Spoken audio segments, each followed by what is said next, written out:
Nah, Ibu Elsa begini, ada anak muda nih ikut semobil dengan temannya yang mabuk.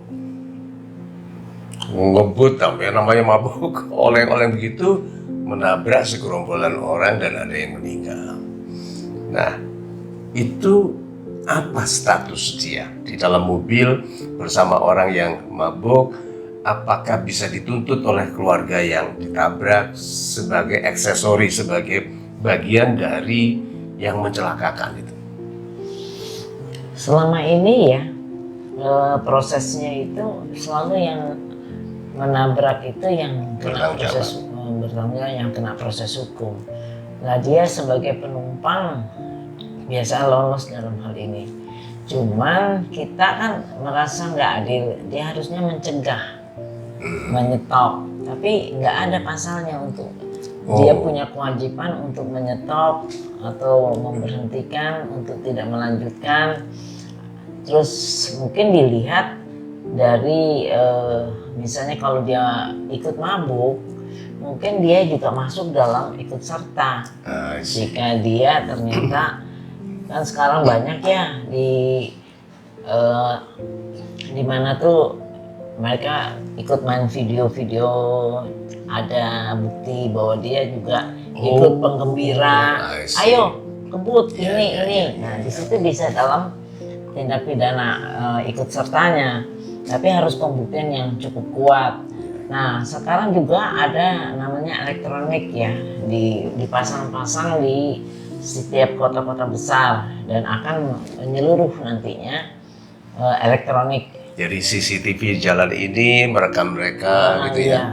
Jadi bisa terekamnya, saya lihat terekamnya sampai ke penumpangnya pun bisa dilihat, sehingga keikutsertaan penumpang ini ikut memprovok si supir ini itu bisa jelas bahwa dia bisa ikut serta. Dia harusnya mencegah, atau nanti kan pas waktu ditangkap juga dia mabuk. Tapi kalau dibilang saya cuma ikut pulang karena nggak ada transportasi malam hari, dia terlalu kecil badannya, nggak ikut minum, kalah besar sama yang mabuk-mabuk. Lain ceritanya. Jadi perlu semuanya itu perlu pembuktian, tapi yang jelas yang telak sekali ya tentu yang supir. Yang supirnya. Nah, nasihat Ibu apa untuk yang nunut di mobil itu?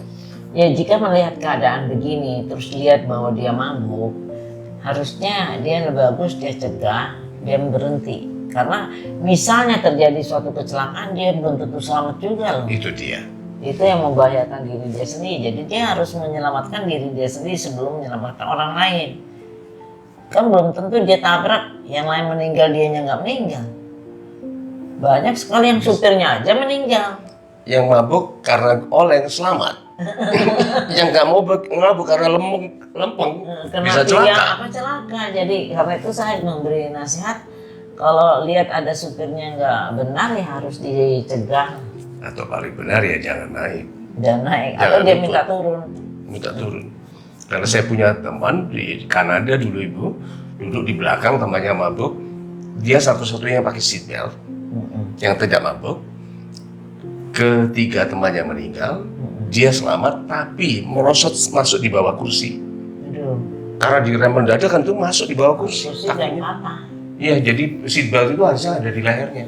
Tetapi keseluruhan kakinya tergores habis masuk ke situ. Nah, pelajarannya adalah jangan ikut-ikut. So, jangan sampai merepotkan orang tua. Kasihan orang tua merawat sejak kita bayi, masa tuanya digunakan untuk sia-sia seperti itu. Iya, ya kalau nggak langsung meninggal. Terus kalau cacat, kasihan orang tua. Kalau udah menikah, kasihan istrinya atau keluarga yang lain, anak. Mudah-mudahan tidak terjadi.